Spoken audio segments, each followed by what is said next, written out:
உலக செய்திகளையும் அகில இந்திய செய்திகளையும் எல்லோருடைய பார்வைக்கும் கொண்டு சேர்க்கக்கூடிய நியூஸ் போக்கஸ் தமிழ் ஊடகத்துக்கு உங்களுடைய பேராதரவை தர வேண்டும்.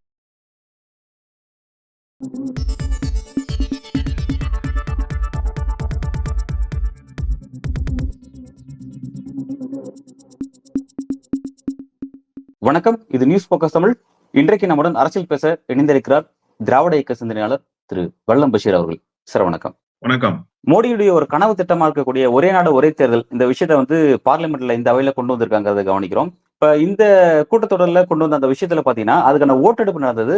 ஏற்கனவே இவிஎம் பத்தி பல கான்ட்ரவர்சி சொசைட்டில இருக்கு. வெளியில இவிஎம் சரி தப்பு அப்படிங்கிற ஒரு டிஸ்கஷன் போது ஃபர்ஸ்ட் டைம் அதை பார்லிமெண்ட்டுக்குள்ளே கொண்டு வந்திருக்காங்க. கடந்த முறை எல்லாம் குரல் வாக்கெடுப்பு போல எல்லாத்தையும் செஞ்சுட்டு அது கிளாரிட்டி இல்லாம எல்லாத்தையும் நிறைவேற்றிட்டு போயிடுவாங்க பாக்குறோம். பட் இந்த முறை இவிஎம் கொண்டு வந்திருக்காங்க. அதை எப்படி புரிஞ்சுக்கலாம்? ரெண்டாவது பாத்தீங்கன்னா பாஜக 20 எம்பிக்கள் ஆப்சென்ட் ஆயிருக்காங்க. அது ரொம்ப டிஸ்டர்ப் ஆயிட்டாங்க பாஜகவே. எப்படி இந்த விஷயம் நடக்குது? ரொம்ப ஆச்சரியமா இருக்கு. எப்படி பாக்குறீங்க? 369 நாடாளுமன்ற உறுப்பினர்கள் வந்திருக்காங்க சார் அவைக்கு. 2/3 மெஜாரிட்டி தேவைப்படுது. அப்போ 369ல 2/3 மெஜாரிட்டினா ஒரு அப்ராக்சிமேட்டா 246 பேர் வாக்களிக்கணும் ஆதரவா. அப்பதான் 2/3 மெஜாரிட்டி. ஆனா 220 பேர் தான் வாக்களிச்சிருக்காங்க. அதுக்கே 26 மெஜாரிட்டிக்கு குறைவா இருக்கு. இன்னொன்று, நீங்க மோடியினுடைய கடந்த 10 ஆண்டுகால ஆட்சி இருக்குல்ல, அது ஒரு மோடிக்கு பொற்காலம். இந்த நாட்டுக்கு பொற்காலம் நமக்கு தெரியாது. இந்த நாடு படாத பாடுபட்டு இருக்கிறது, சந்திக்க முடியாத கொடுந்துயரம் எல்லாம் சந்தித்து இருக்கிறது. ஆனா மோடிக்கு ஒரு பொற்காலம் தான். ஏன்னா எதிர்ப்பே கிடையாது, எதிர்கட்சிகளே கிடையாது. நாடாளுமன்றத்துக்கு வந்தாலும் கேள்வி இல்லை, வரலைனாலும் கேள்வி இல்லை. இப்படிப்பட்ட ஒரு நிலையில் மோடி தன்னுடைய அதிகாரத்தை கொண்டு செலுத்தி கொண்டார். ஆனா இப்ப என்ன நிலைமைன்னா, நீங்க சொன்னதை போல புதிய நாடாளுமன்றம் கட்டி அதற்கு பட்டாபிஷேகம் எல்லாம் சூடி இப்போது ஒரு மசோதாவை, அதான் நான் தான் சொன்னேனே, 129வது சட்ட திருத்த மசோதாவை கொண்டு வருவதற்கு படாத பாடுபட வேண்டி இருக்கிறது. அதுக்காக ஓட்டிங் சிஸ்டம் எல்லாம் நீங்க கொண்டு வர வேண்டியிருக்கு. நேற்றைக்கு ரொம்ப அழகா அம்பலப்பட்டு போனாங்க சார். ஒரே நாடு ஒரே தேர்தல்னு சொல்றவங்க ஓட்டிங் மிஷினை, இவிஎம் மிஷினை கொண்டு ஒரே ஓட்டெடுப்ப 369 பேருக்கு நடத்த முடியலையே.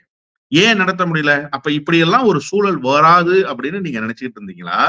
இல்ல இப்படி ஒரு சூழல் வந்தா ஏற்கனவே எல்லா இவிஎம் மிஷின்லயும் காங்கிரஸ் ஒரு குற்றச்சாட்டை சொல்லிக்கிட்டே இருக்கிற மாதிரி இதுவும் சொல்லும், நம்ம ஏதாவது ஒரு வேலையை செய்து இதை எப்படியாவது ஜேபிசி பக்கம் தூக்கி போட்டா ஜேபிசியை வச்சு இதை கொல்லப்புற வழியாக நிறைவேற்றிக்கலாம்னு நீங்க நினைச்சீங்களா அப்படின்னு கேட்டா, பாரதிய ஜனதா கட்சி உண்மையிலேயே என்ன தெரியுமா கணக்குல இருந்தது? பாரதிய ஜனதா கட்சி என்று சொல்வதை தாண்டி மோடி என்ன கணக்கில் இருந்தார் என்று சொன்னால், RSS நூற்றாண்டு விழாவுக்கு பிறகு $1 மில்லியன் கொஸ்டின்ல இருக்கிறார் சார் மோடி. எனவே தன்னுடைய அதிகார மையம் சுழலுகிற பொழுதே எல்லாவற்றையும் நான் செய்தேன் என்கிற பெயரோடு பாரதிய ஜனதா கட்சியில் அவர் உயர்ந்து நிற்கணும்னு நினைக்கிறார்.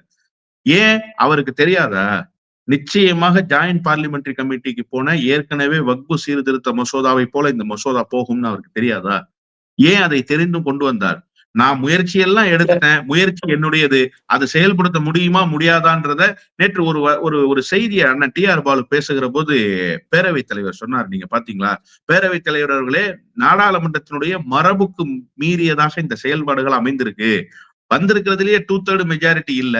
அப்புறம் எப்படி நீங்க ஓட்டெடுப்புக்கு தயாரானீங்க? எப்படி ஜேபிசிக்கு போறதுக்காகத்தான் ஏற்கனவே மோடி பேசி இருக்கிறார், ஜேபிசிக்கு அனுப்ப சொல்லித்தான் மோடி சொன்னார்னு அமித்ஷா சொல்லும் போது நீங்க ஆமோதிச்சீங்கன்னு கேட்கிறாரு. இந்த பில்லை எப்படி பர்மிட் பண்ணீங்கன்னு கேட்கிறாரு. அதுக்கு அவர் சொல்றாரு, என் கையில எதுவுமே இல்ல, எல்லாமே அவையினுடைய கையில் இருக்கிறது, ஹவுஸ் வில் டிசைடுன்னு சொல்றாரு. ஏன் நீங்க கடந்த காலத்துல ராகுல் காந்தி மீது நடவடிக்கை எடுக்கும் போது ஹவுஸ் வில் டிசைடுன்னு சொல்லிட்டு உட்கார்ந்துருந்தீங்களா?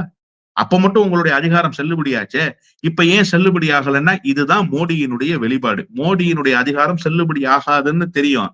ஆனா ஹவுஸ் வில் டிசைடுன்னு சொல்லிட்டு உட்காந்துட்டு என்ன சொல்லுவாருன்னா மோடி, நான் கொண்டு வந்தேன். நீங்க கேட்டீங்கல்ல தொடக்கத்துல இத்தனை பேர் ஆப்சென்ட் ஆயிருக்கிறாங்களே பாஜக காரங்கன்னு, இந்த மாதிரியான டைவர்ஷன் எடுத்து விடுவார்.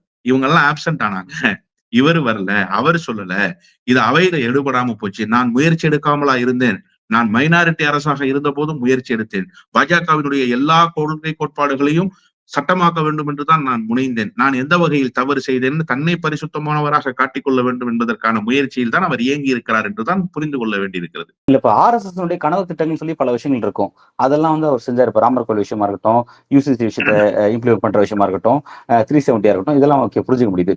இப்ப இந்த ஒரே நாடு ஒரே தேர்தல்ங்கிறது பர்டிகுலரா இவரோட இன்ட்ரெஸ்டா அல்லது RSS இன்ட்ரெஸ்டா? எப்படி இந்த விஷயத்த? இல்ல, 100 விழுக்காடு RSS உடைய இன்ட்ரெஸ்ட் தான் சார் அது. அது எப்படி மோடியினுடைய இன்ட்ரெஸ்ட்னு நீங்க சொல்லிட முடியும்? ஒரே நாடு ஒரே தேர்தல் என்று அதிபராக வேண்டும் என்று வேணால் மோடி கனவு காணலாம். ஆனா அதற்கான வாய்ப்பு இந்திய ஜனநாயகத்தில் கிஞ்சித்தும் இல்லை. அதன் பிறகு இந்தியா என்கிற நாடு இருக்குமா இருக்காதான்றது கேள்விக்குறியாயிடும். அது குறித்தெல்லாம் நாம பேசினா இப்ப தேச துரோக வழக்கோடு வந்து நம்மை அணுகுவார்கள். நான் அப்படி சொல்லல.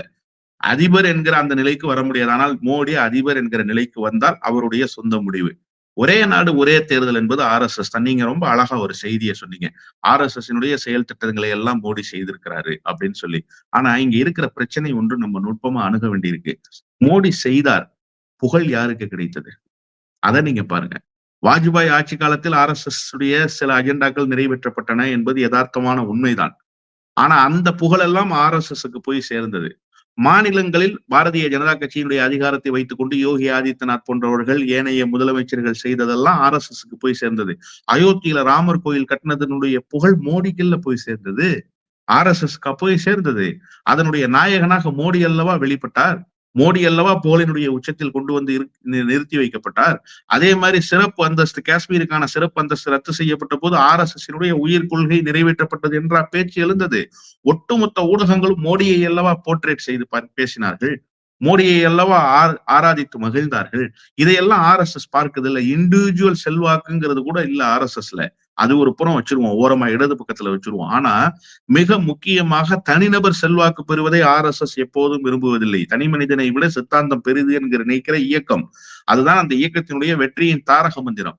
அப்படிப்பட்ட ஒரு நிலையை தாண்டி மோடி தன்னை மட்டுமே நிறுவிக் கொள்கிறார், தன்னை மட்டுமே நிலைநிறுத்திக் கொள்கிறார் என்பதுதானே இங்க இருக்கக்கூடிய பிரச்சனையே. அதுதானே RSS இப்போது மோடியை பாரதூரமாக பார்க்க வேண்டிய இடத்தில் கொண்டு வந்து நிறுத்தி இருக்கிறது. இப்ப இந்த ஒரே நாடு ஒரே தேர்தல் என்கிற விஷயத்தில் கூட அப்படிப்பட்ட நாடகத்தை அரங்கேற்றுவதற்குத்தான் மோடி தயாராகி இருக்கிறார் என்றுதான் நான் சொன்னேன். இந்த ஒரே நேர தேர்தல் அப்படிங்கிற விஷயம் வந்து RSS இன்ட்ரெஸ்ட்னு சொல்லி நீங்க சொல்றீங்க. இப்ப வந்து இந்த விவகாரத்தை பொறுத்த வரைக்கும் பலர் வந்து என்ன முன்வைக்கிறாங்கன்னா, இப்ப இருக்கிற சில பிரச்சனைகளை திசை திருப்பணும், அதுக்கான டாக்டிஸா வந்து 2/3 மெஜாரிட்டி இல்லாம கூட வந்து அதை கொண்டு வராங்க அப்படின்னா ஒரு மடைமாற்றம் அரசியல் தான் குறிப்பிடுறாங்க. அப்ப இது உண்மை மடைமாற்றம் அரசியலா இல்ல RSS விருப்பத்தை நிறைவேற்றக்கூடிய விஷயமா? எப்படி இதை புரிஞ்சுக்கலாம் சார்? நீங்க 2 வகையில இந்த பிரச்சனையை அணுக வேண்டியிருக்கு. RSS முடிவை மோடி கையில் எடுத்திருக்கிறார். மோடி எந்த வகையிலும் RSS முடிவுகளை கைவிடுவதில்லை என்கிற அந்த ரீதியிலான அரசியல்ங்கிறது பாரதிய ஜனதா கட்சியினுடைய உட்கட்டமைப்பில் மோடியினுடைய பிம்பத்தை உயர்த்தி கொள்வதற்காக. இன்னொன்று மடைமாற்றுகிற அரசியல் என்பது இந்த நாடாளுமன்றத்தினுடைய திசை வழி போக்கை மாற்றுவதற்காக. ஏன்னா நாடாளுமன்றத்துல இப்ப திடீரென எந்த பிரச்சனையை பேசுகிறார்கள் என்று சொன்னால் அதானியினுடைய பிரச்சனையை பேசுகிறார்கள். அதுல ஒரு மிகப்பெரிய பின்னடைவை இந்த ஒன்றிய அரசு சந்திக்கிறது. அதனால்தான் உடனே அடுத்த கட்டத்துக்கு என்ன கொண்டு வந்தாங்க? அரசியலமைப்பு சாசன சட்டத்தை கொண்டாடுவதற்கு என்று வந்தபோது அதுல கடுமையான விமர்சனங்கள் வந்த போது கூட பாரதிய ஜனதா கட்சி அந்த விமர்சனத்துக்கு எதிர்வினை ஆற்றவே இல்லை. பாரதிய ஜனதா கட்சி மெல்ல கடந்து சென்றது. ஏன்னா எதிர்கட்சிகளை அவர்களுடைய போக்கில் விட்டால் இந்த பிரச்சனையிலிருந்து மடைமாற்றுவார்கள், அந்த பிரச்சனையிலிருந்து மடைமாற்றுவார்கள் என்றுதான் பாரதிய ஜனதா கட்சியினுடைய நாடாளுமன்ற குழு பிரச்சனைகளை கையாண்டது. ஒவ்வொரு நாளும் டைவர்ஷனுக்காகவே போறாங்க சார் அவங்க. ஒவ்வொரு நாளும் அவையை முடக்க வேண்டும் என்பதற்காகவே எதிர்கட்சிகள் ஒவ்வொரு பிரச்சனையாக கையில் எடுக்கிறார்கள். எதிர்கொள்ள முடியாமல் தடுமாறுகிறது பாரதிய ஜனதா கட்சியினுடைய நாடாளுமன்ற குழு. எனவே இரண்டையும் ஒரு சேர சேர்ந்து செய்திருக்கிறார்கள். ஆனால் மோடியினுடைய கனவில் மண்ணை அள்ளி போடுகிற நடவடிக்கை தான் நாடாளுமன்றத்தில் நிகழ்ந்து முடிந்திருக்கிறது என்றுதான் நாம் இதை பார்க்க வேண்டியிருக்கிறது. நாடாளுமன்றத்தை ஒரு திசை மாற்றம் அரசியல் செய்வதற்காக மோடி கையாள்றாரு அப்படிங்கறத குறிப்பிடுறீங்க. அந்த அரசியலுக்கு எதிர்கட்சிகள் ஈல்ட் ஆகுறாங்களா? எப்படி பாக்குறீங்க? அதாவது அதை எதிர்த்து ஃபைட் பண்ணி அரசியல் பண்றாங்களா அல்லது அதுக்கு ஈல்ட் ஆகுறாங்களா? அவங்களோட நடவடிக்கை எப்படி இருக்குன்னு பாக்குறீங்க? சார், எதிர்கட்சியினுடைய அரசியல் என்பதே இந்த அரசினுடைய தவறுகளை சுட்டிக்காட்டுவதுதான். அது ஈல்டாகிறாங்களா ஈல்டாகலையா அப்படிங்கிறதெல்லாம் இல்ல. ஒரு நூலிலை வாய்ப்பு கிடைத்தாலும் அதை பயன்படுத்தி கொண்டு எதிர்கட்சிகள் இந்த அரசுக்கு ஒரு நெருக்கடியை தர வேண்டும் என்றுதான் நினைப்பார்கள்.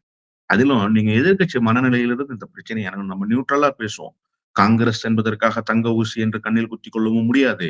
பாரதிய ஜனதா கட்சி என்பதற்காக தூக்கி போட்டு விடவும் முடியாது. நீங்க நியூட்ரலா இந்த பிரச்சனையை அணுகுனீங்கன்னா ஒரு 10 ஆண்டு காலமாக அதிகாரத்தின் நிழலில் கூட நிற்க முடியாத நிலையில் இருக்கக்கூடிய கட்சிகள் இந்த அரசு மாபெரும் பிழைகளை ஜனநாயகத்தை காலில் போட்டு மிதித்து விட்டு செய்கிற போது அடக்கத்தோடு செய்வார்கள். அது ஒரு மிகப்பெரிய வாய்ப்பு அல்லவா? அந்த வாய்ப்பை அவர்கள் பயன்படுத்தி வருவார்கள். ஆனா இப்ப கூட என்னை தனிப்பட்ட முறையில் நீங்கள் கேட்டால் காங்கிரஸ் கட்சி அதானியினுடைய விவகாரத்தை இன்னும் சரியாக கையாளவில்லை என்றுதான் நான் சொல்வேன். நாடாளுமன்றத்தில் நீங்கள் கையாளுவதோடு சரி, மக்கள் மன்றத்தில் அதை பேசு பொருளாக்கி இருக்கிறீர்களா? மக்கள் மன்றத்தில் அதை எந்த மாதிரியான பிரச்சனை என்பதை கொண்டு சேர்த்திருக்கிறீர்களா? இல்ல. அப்போ நீங்க பாரதிய ஜனதா கட்சியை நாடாளுமன்றத்தில் எதிர்ப்பது மட்டுமே பிரதான நோக்கம் என்று இயங்குகிறீர்கள் என்பதுதான் என்னை போன்றவர்களுடைய குற்றச்சாட்டு. ஆனா ஈல்டாய் தான் இந்த பிரச்சனைகளுக்குள் எதிர்க்கட்சிகள் செல்கிறார்களா என்று கேட்டால் அதை நான் ஒருபோதும் ஒப்புக்கொள்ள மாட்டேன். ஏனென்று சொன்னால் பிரச்சனைகளை அணுகுவது என்பதுதான் எதிர்க்கட்சியினுடைய அரசியல். அதை அவர்கள் கொஞ்சமேனும் செய்கிறார்களே என்கிற ஆறுதல் உணர்வோடு நான் இதை அணுகுகிறேன்.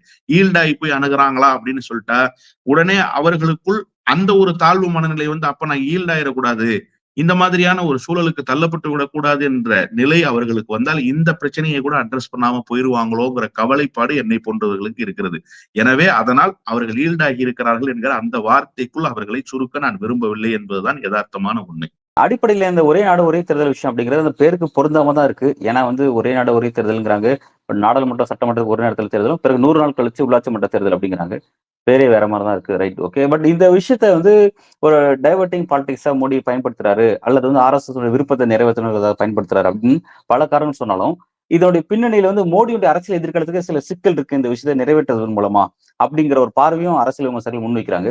அதுக்கான வாய்ப்புகள் எப்படி இருக்குன்னு பாக்குறேன். எப்படி மோடிக்கு சிக்கல் இருக்கும்? 2034 செயல்படுத்த போறாங்க. 2034 வரை பாரதிய ஜனதா கட்சியினுடைய அதிகார மையம் மோடியினுடைய கரங்களிலேயேவா இருக்க போகிறது? நிச்சயமாக 2029 செயல்படுத்துறாரு. 2034 தான் ராம்நாத் கோவிந்தினுடைய அறிக்கை சொல்லுது. 18,000 பக்கம் கொடுத்திருக்கக்கூடிய அறிக்கை 2034 இந்த பணிகள் துவங்கும். அதற்கான பூர்வாங்க பணிகள் வேண்டுமானால் துவங்கலாமே தவிர 2034 தேர்தலில் தான் இதை முழு வீச்சில் முன்னெடுக்க முடியும் என்பதுதான் ராம்நாத் கோவிந்த் குழு கொடுத்திருக்கக்கூடிய அறிக்கை. நீங்க இப்ப இந்த கான்ட்ரவர்சிக்குள்ளேயே இப்ப நான் முரண்படுறேன். நீங்க 2029 இம்ப்ளிமெண்ட் பண்றேன்னு சொல்லி வந்தீங்கன்னா அப்ப ராம்நாத் கோவிந்தனுடைய அறிக்கையை காலில் போட்டு மிதிச்சிட்டீங்களா?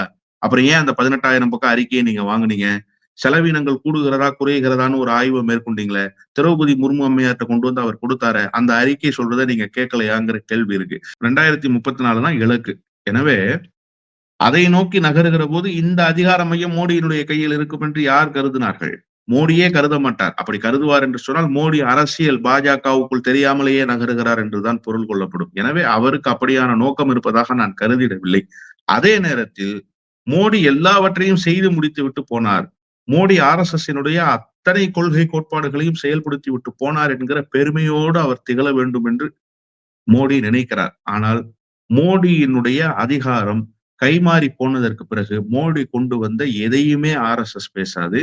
மோடிதான் செய்தார் என்று RSS ஒரு இடத்தில் கூட பதிவு செய்யாது. காரணம், தனி மனித துதிபாடுகிற வேலையை RSS ஒருபோதும் விரும்புவதும் இல்லை, RSS ஒருபோதும் செய்வதும் இல்லை. இதை நன்கு உணர்ந்து கொண்டே மோடி அப்படி நினைப்பார் என்று சொன்னால் மோடி உண்மையிலேயே அரசியல் தெரிந்தும் தெரியாமல் இருக்கிறார் என்றுதான் நான் சொல்வேன். இப்ப இந்த விஷயத்துல இந்தியா கூட்டணி எல்லாருமே எதிர்க்கிறாங்க, ஒரே நேரத்தில் எதிர்க்கிறாங்க. பட் என்டிஏக்குள்ள ஒருபத்த கத்து இருக்கு அப்படின்னு சொல்லி பேச வேண்டியது இருக்கு. ஏன்னா என்டிஏலையும் இல்லாம இந்தியா கூட்டணி இல்லாம வெளியில இருக்கக்கூடிய நம்ம ஓவிசி போன்றவர்கள் கூட இந்த விஷயத்தை எதிர்க்கிறாங்க. பட் என்டிஏக்குள்ள ஒருமித்த கருத்து இருக்கா? குறிப்பா நிதிஷுடைய நிலைப்பாடுகள் என்னவா இருக்கு?